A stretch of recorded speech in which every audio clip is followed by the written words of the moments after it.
आता पुढच्या 3 दिवसामध्ये नांदेडची जी स्थानिक स्वराज्य संस्था लागणार आहे, ज्या 8 वर्षांपासून लागायला पाहिजे होत्या पण इकडच्या सरकारने त्या कोणत्याही कारणासाठी लागू नाही दिल्या, त्या निवडणुका फायनली तळागाळातल्या कार्यकर्त्यांच्या लागणार आहेत आणि त्याच्याच पूर्वतयारीसाठी आज नांदेड इथे 3 दिवसाचा दौरा होता. याच्यामध्ये नांदेड महानगरपालिका, नांदेड जिल्ह्यामध्ये असलेल्या नगरपरिषदा, नगरपालिका आणि त्याचबरोबर येणाऱ्या जिल्हा परिषद आणि पंचायत समिती याची तयारी, कार्यकर्त्यांबरोबर बैठका, इतर वंचित बहुजन आघाडीशी संबंधित असलेल्या संघटना म्हणजेच भारतीय बौद्ध महासभा, समता सैनिक दल आणि इतर वंचित बहुजन आघाडीचे युवा आघाडी असेल, महिला आघाडी असेल, सम्यक विद्यार्थी असेल यांच्या बैठका, मीटिंग्स आणि त्याचबरोबर संध्याकाळच्या जाहीर सभा या वंचित बहुजन आघाडीच्या पुढच्या 3 दिवसाच्या नांदेडच्या अजेंडावरती आहेत.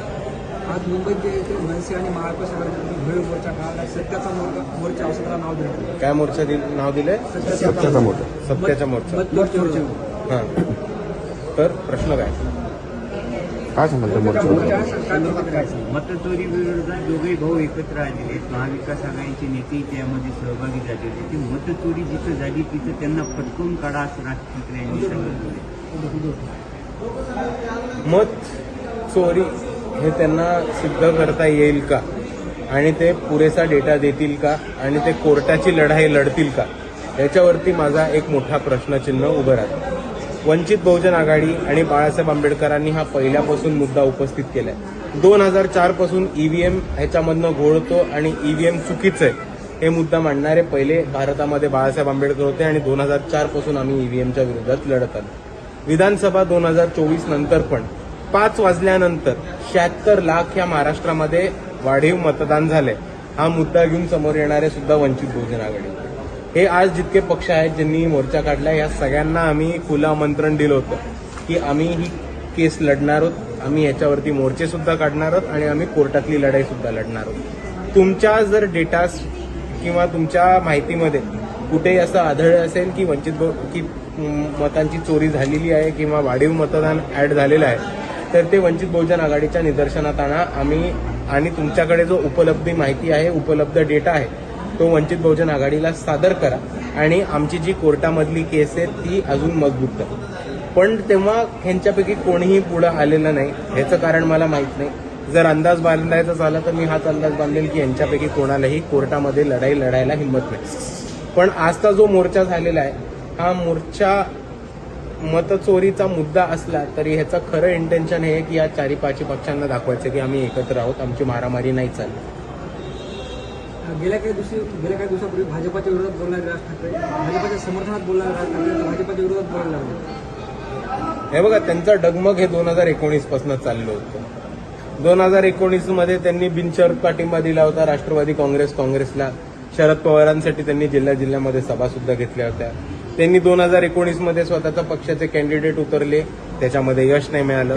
मग त्यांनी 2024 मध्ये बिनशर्त पाठिंबा दिला भाजपला. मग त्यांनी 2024च्या विधानसभेमध्ये कॅन्डिडेट उतरवले, त्याच्यात त्यांना यश नाही मिळालं.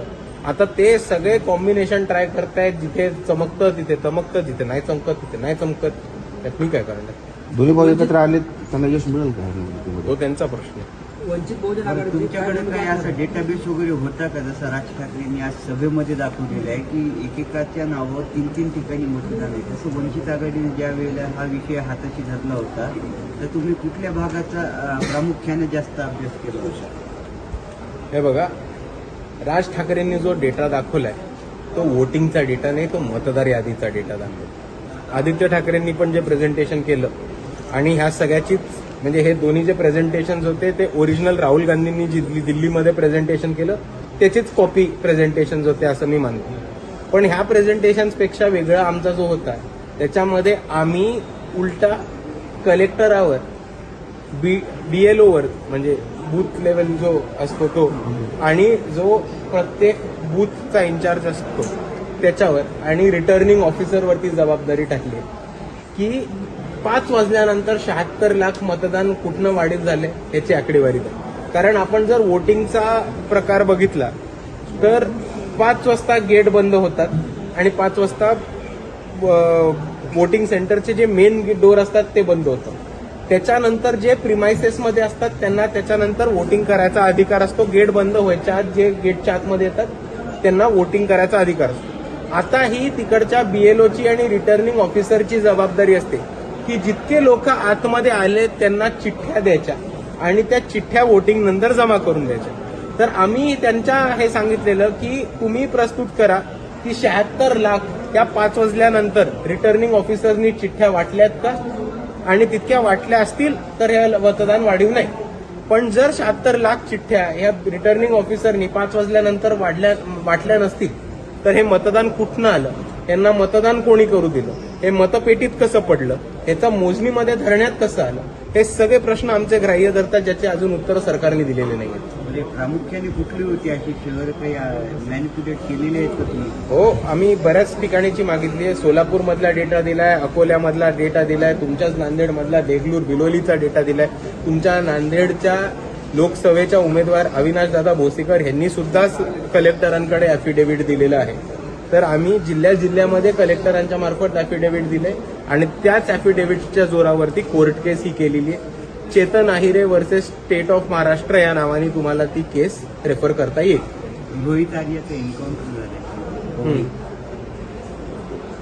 कोविड घटनाबाबत होळी घटनेबाबत काय म्हणतात, प्रश्न विचारा. पवई घटनेबाबत काय प्रतिक्रिया? रोहित आर्याचा रोहित आर्याचं एन्काउंटर केलं. मुलांना ओलीस ठेवलं होतं, त्याच्यानंतर पोलिसांनी त्याचा एन्काउंटर केलं. हे बघा, कारवाई झाली पाहिजे होती आणि कारवाई आणि लिगल कॉन्स्टिट्युशनल मार्गानेच पुढे जायला पाहिजे होतं. मी एवढंच म्हणेन याच्यात. ठीक, ओके.